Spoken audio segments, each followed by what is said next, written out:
What's up, you fabulous bunch of people, and welcome back to the race rundown post Saudi Arabia Grand Prix. So, how do we feel about it? I love the Saudi Arabian Grand Prix. I spend so long telling you about the tracks I hate, but I'm going to tell you about the tracks I love. Saudi Arabian Grand Prix, super fast track, love it. What we don't love is Carlos. Poor Carlos. Obviously, as we know, appendicitis. Went in for a surgery. He's okay now, but it did mean that he missed the race. However, in this horribleness, we did get to see the man, the myth, the legend, Ollie Behrman. And my God, did that local lad perform 7th in his first GP in a Formula 1 car. Honestly, that man, well, kid, he's only 18. He outdid himself, and I'm sure that our mates at Ferrari are thinking, should we have signed Hamilton? No, I'm joking, of course, they're gonna sign Hamilton, #blessed and all that, but Behrman, I think that man needs a seat. I don't know where, but Ollie Behrman needs a seat. Maybe at Red Bull. Ooh, no. I would like to see Ollie Behrman at Mercedes. There, I'm throwing it out there. Ollie Behrman is my new favourite driver. Sorry, Lando. Move aside. I have to support the local lad. And the way he drove, holy rapiola. He drove the knackers off that Ferrari. And he should be proud of himself. 7th, he should be very, very proud of himself for that. Now, I know we spoke about Ollie Behrman to start off with. We started off with a positive. Then we should go to the drama that started before the race even began. And that was Pierre Gasly's Alpine. What is going on with Alpine at the moment? Team members leaving, quote unquote, reshuffles, dead last in the last Grand Prix, and then having to retire the car because of a gearbox problem. Formation lap, Gasly on the radio. I've got a gearbox issue. Fantastic. He still lines up for the start, however. But then, after the first lap, they box the car and retire it. Only Alpine. And then the thing is, they didn't even report on where Ocon was. Because, I'm calling it now, Alpine have become the new Williams. I'm just saying. I'm just saying. I don't think that Ocon or Gasly will stay there. I think they're going to get pissed. And Gasly's going to try and go back for that Red Bull seat if Max leaves. That's my theory. I'm just throwing it out there. It's just a thought at this point in time. So, they retire the car on the first lap. Then, we have the start. The start of the race. Now, I saw George Russell's onboard footage. Now, you guys know, we're 4 episodes in now. You guys obviously know my team. You know my alliances. Hi, all the other McLaren people around. I saw George Russell's onboard footage, and I think that my guy Lando was very lucky to get away with that start. Very lucky indeed. I saw the aerial view, and when he moved, my heart stopped. When he moved before the lights went green, I was like, right, that's it, 5-second penalty. So the fact that he got away with that, I don't know how he got away with that. He was probably thinking to himself at the end of the race, that could have gone 2 ways. I saw George's onboard footage and it looked like he jumped that start. But, obviously, the stewards cleared him. He didn't get a penalty, which is great. I personally think that he did jump the start. And that's coming from a McLaren fan. I think he did jump the start. But what do I know? I'm just a fan. Yeah. The start of the race was very interesting. As always, Max just kind of pulled away. There wasn't really a lot of time for anyone else. There wasn't really a lot of time for anyone else to think about it. Max was kind of gone by the time the rest of them had figured it out. I think the only way to watch Formula 1 nowadays, and I know this is quite a common meme, but the only way to sit and watch it is to put black duct tape over P1 and just don't look at it. we don't count Max anymore. It's blatantly obvious that he's going to win the World Championship, so we just don't count him anymore. The only way that he could probably not win the World Championship is if the car mysteriously blew up or if he decided to watch Drive to Survive on his way round. I think it's evident that the man is going to win. As frustrating as that is, I think it is clear as day. Then, as we went a bit further through the race, Stroll went into the wall. That has got to be some of the funniest radio comms I think I've ever heard. Them over the radio, can you bring the car back? Stroll just goes, no, I shoved it into a wall. It's like, yeah, it was pretty broken, to be honest. It was pretty broken. Am I surprised he ended up in the wall? Absolutely not. We all know how I feel about Stroll. I don't need to tell you how I feel about Stroll. I wasn't surprised at all. I was surprised it was so early on, to be completely honest. Then obviously you had the safety car situation. We weren't sure if it was going to be a virtual safety car or a proper safety car. It turned out to be a proper safety car. The only two people that didn't pit were Lando and Hamilton. Now, that to me was an interesting pit strategy. I'm not quite sure what they were expecting from that pit strategy. I could see why, because that time up front helped Lando to create that gap between the midfield. But at the same time, I feel like they almost went a little bit too long on those tyres and they should have switched them out sooner. I see why they didn't from a strategic perspective in terms of losing position based on the time of a pit stop. But at the same time, I feel like even losing that space, he could have made it back up by freshening them tyres a bit sooner. Hamilton not pitting, I don't really know what's going on with Mercedes at the moment. I feel like they've kind of just taken Hamilton and just not seen him as a lost cause, but I think it's almost like, oh, okay, well, you're leaving anyway, so we'll just focus on George's car. Obviously, that's just from a fan perspective. I don't know if that's actually what they're thinking, if that's actually going to happen. I'm not sure. But I definitely feel at this current moment in time that George is more confident in that Mercedes. And the performance just isn't there from LH. I don't know if it's because his heart isn't fully in it and he just wants to get through the season with a shit car and just move on. If he's just done with it, I don't know if it's like a trust within the team perspective, because obviously he's mentioned in Drive to Survive, the most recent season, if you haven't watched it on Netflix, that he told the mechanics and the engineers and the aerodynamicists that the car wouldn't work if they did it that way and that they should try something else. They ignored him, the car was crap.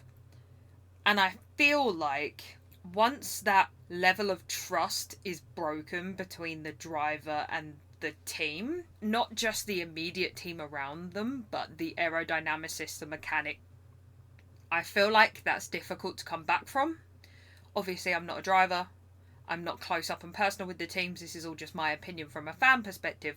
But what confuses me the most is why, as a mechanic, as an aerodynamicist, as the people working on the car, why would you not want to work as closely with the driver as possible? This is my reasoning, okay? Because Lewis, Max, all the drivers, they know their car better than anybody else. They form a bond with that car and a level of trust with that car that we as fans and they as the mechanics will never fully understand. You know, if you're going to throw a car, you have a level of trust in the capabilities of that car. You know the limits of your own car. You know that on a rainy day you could do 50 mile an hour and hit a pothole and a puddle and you'll be fine. That is more than likely the same for Formula 1 drivers. They know that based on the capability of that car, they can throw it round said corner at 210 miles an hour and be perfectly fine. That level of trust can bring back so much crucial information to the mechanics that they should be using, you know, like how far you can push the brakes to before, say, it starts juddering, or how far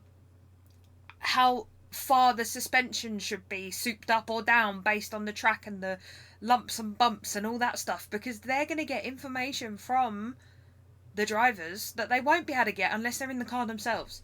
Nobody knows the limit of the car better than the driver. So why, if what Lewis said in Netflix was true, why didn't they listen to him. What was that communication breakdown? Are they just favouring George more now? Does Lewis blame the team for their part to play in him losing his 8th in 2021? Obviously, again, this is all speculation on my side. We don't know because we're not there. We're not in the team. We're not Lewis, obviously. But it just shocks me that the team wouldn't be more on board. I know other drivers, Lando, Carlos, I know George was quite heavily involved in Williams, and that seemed to work, you know, because then once a driver has the confidence in the car and has the confidence in their team, surely that's an unbreakable formula. You know, it's an unbeatable formula.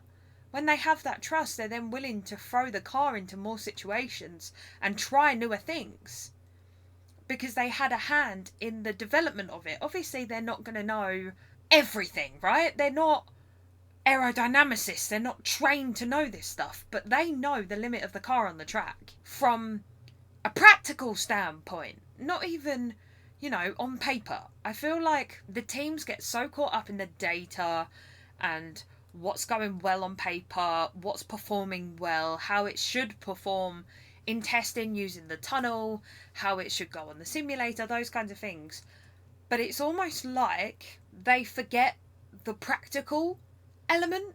It's almost like Formula One has become so reliant on sensors and data and computers and the brains of the operation behind the teams that it's almost lost that raw, authentic feel that you get from going down to Brands Hatch and watching the racing.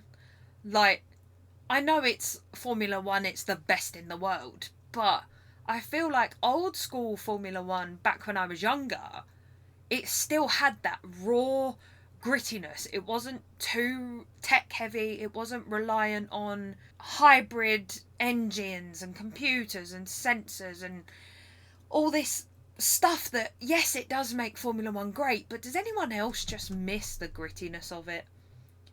Does anyone else just miss that raw engine noise? I don't know, it just feels artificial nowadays. That's just my opinion. I got very passionate about that. I'm sorry. I feel like we should go back to the Saudi Arabian race. I feel like I've just gone on a huge tangent there. But you get what I mean. I feel like they need to stop relying so heavily on computers and AI. And they need to get back to the crux of what Formula One is, which is just racing. You know? It's just racing. I'll come back to my next point in a minute. I just want to go back to the Saudi Arabian race. Obviously, we all know who won. I don't need to tell you who won. Everybody had to listen to the bloody national anthem all over again. I honestly have developed a nervous twitch whenever I hear that national anthem now. All my mates laugh at me, but like dead ass, my eye just starts twitching. I have no control over it. It's an emotional response. I'm not proud of it. But I feel like it's some kind of torture. I'm not a fan of it. Anyway, back to the race. Did anyone else... This is the final point that I had to kind of talk about. This was like the biggest point for me. The amount of penalties that were given out. K-Mag had like 20 seconds of penalties for going off track and coming back on track. It's almost like he just started laughing. It's almost like he made it a game, like, how many penalties can I get in a single race? Like, you might as well have just turned the car off, bro. Like, you've got enough penalties to put you dead last anyway. And then obviously we had Checo with the 5-second penalty for the unsafe release. Alonso had to slam his foot on the brakes, said over the radio, oh, I nearly combined with the Red Bull. I mean, it was bloody close, to be honest. They showed you the pit footage and I was like, So, yeah, there was just lots of penalties flying around. Lots of penalties flying around, which obviously then makes it more interesting because the tables move depending on who's where and what else have you. But again, that kind of goes back to what I was saying about it being very tech heavy, lots of sensors and stuff. I feel like the rules are crazy nowadays. The rules are absolutely balmy. Like, why are there so many rules for so many different things? Like, what the hell does Lewis Hamilton having a nose ring have to do with racing? Just throwing it out there. Like, what does he having a nose ring and earrings have to do with his performance driving a car? Literally sweet fuck all. Excuse my French, but honestly, sweet fuck all. It's got nothing to do with it. So why is there a rule about it? Why, ironically, after I've just sworn, why is there a potential FIA ruling to give drivers penalties for swearing over the radio? They're in a high pressure situation. I'm sorry, if I was to crash into a wall at 200 and something miles an hour, I would probably say the word fuck too, I'm gonna be honest. I would probably be effing and jeffing and swearing as well. You know, you're throwing a car round a bend at 200 miles an hour expecting it to stick, and some idiot on a radio is in your ear trying to tell you who's behind you and who's in front of you. So I don't want to know that right now. I'm literally hurtling round a corner at 200 miles an hour. Like, I get it. I get the communication that's needed, but at the same time, there's a time and a bloody place, and it's not going 200 miles an hour around a poxy corner. Anyway, again, I feel like I got very passionate there. Sorry. Actually, no, I'm not sorry. I want you to be this passionate, okay?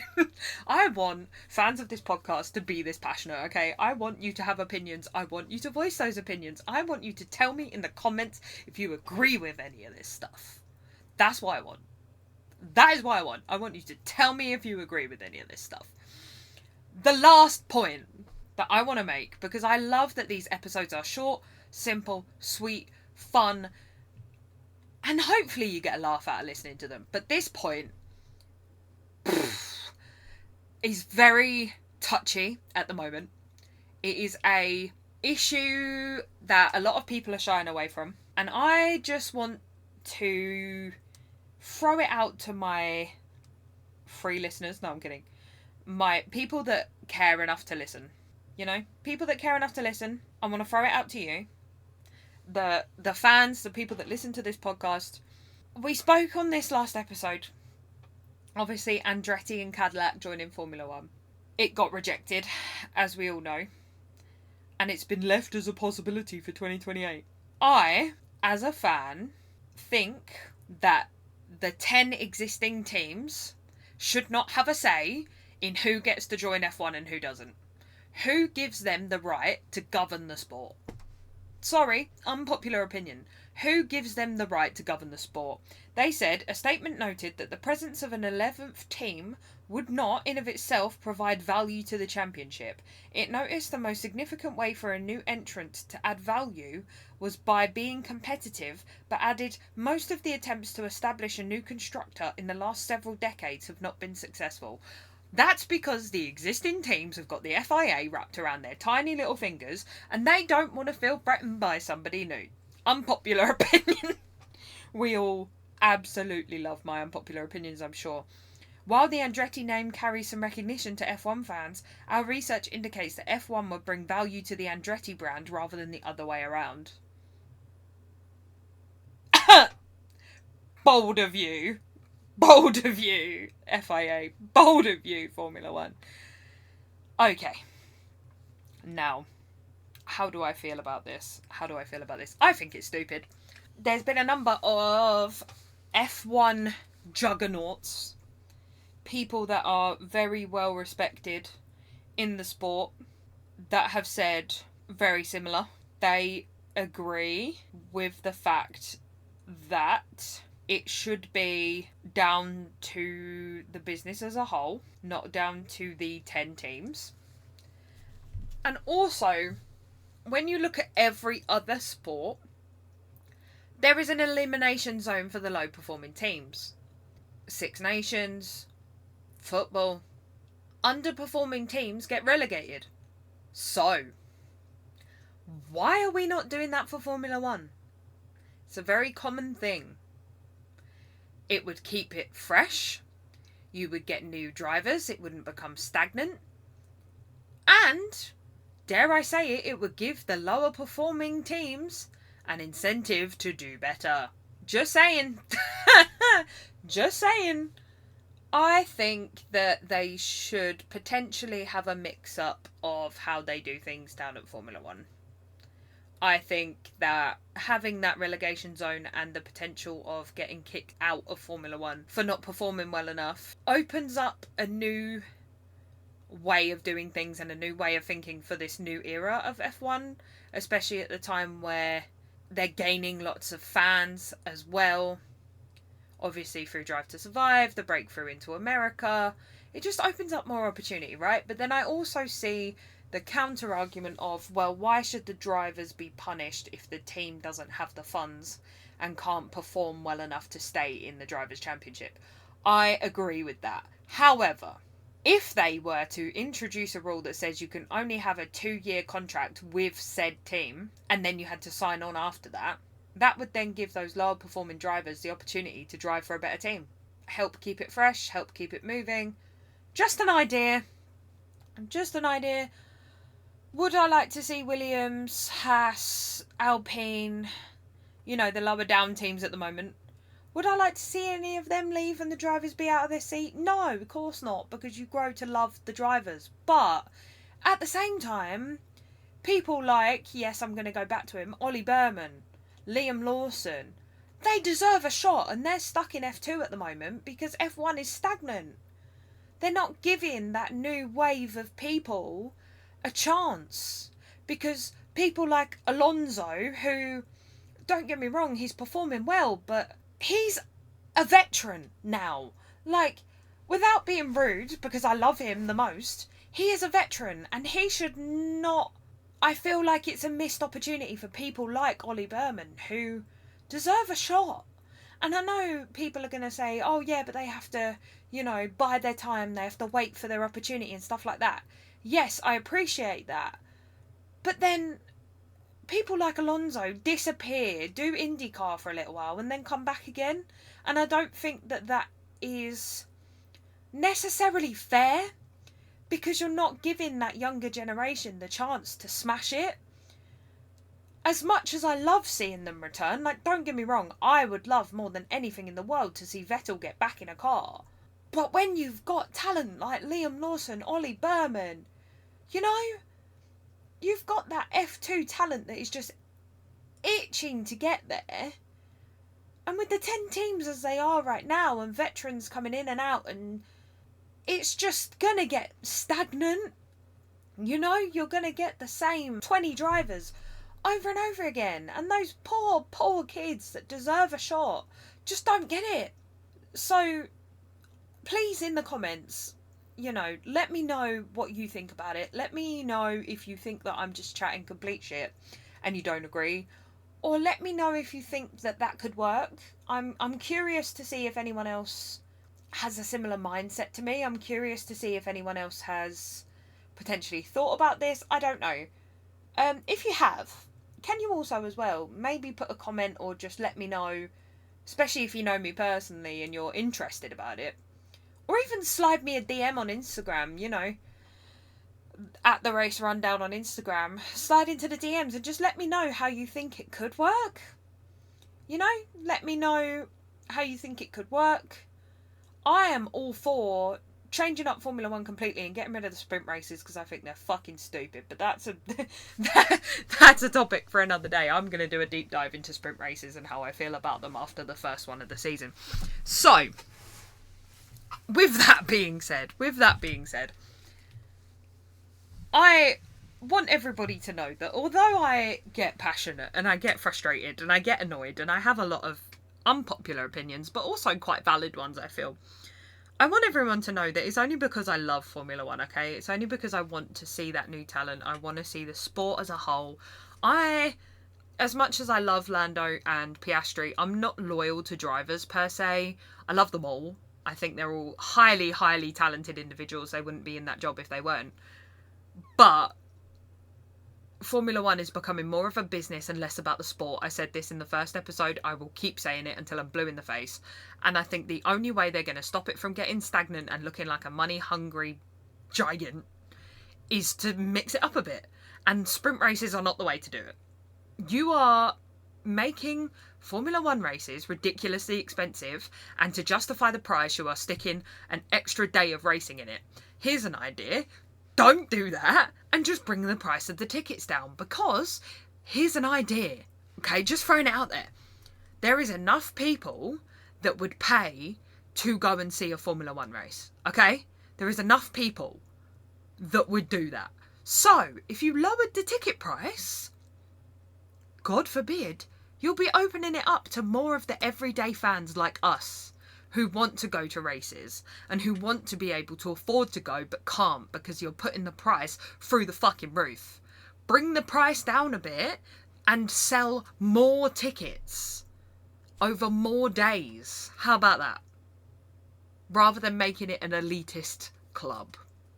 Just throwing it out there. I'm just jealous because I wish I had the money to go and see a Formula 1 race. I do not. I'm working on that. But anyway, I digress. In exactly 9 days, 5 hours and 8 minutes at time of recording, on the 22nd of March, we have the home of the honey badger, Australia. Australia. I love Australia purely because of the fans. I think that they are some of the best fans out there. I love Aussies anyway. I think they're some of the best fans out there, and I feel like the vibes that Daniel Ricciardo has when he's at home are just electric, so I'm very excited for that. I'm very excited to see, obviously, we all know who's going to win, but I'm excited to see who comes in second, third and fourth. I feel like that's where my podium is going to start from now on, just second, third and fourth. I'm just going to cut Max out completely. Yeah, it's getting a bit stagnant at the moment. And I'm very passionate about it, as you can tell. But that's just my opinion. My unpopular Formula 1 opinion. Maybe I should have called the podcast Unpopular Formula 1 Opinions. Because I do and half share a lot of them. But anyway, I'll be back after the Australian Grand Prix with another race rundown. It's been your girl Bex. Peace.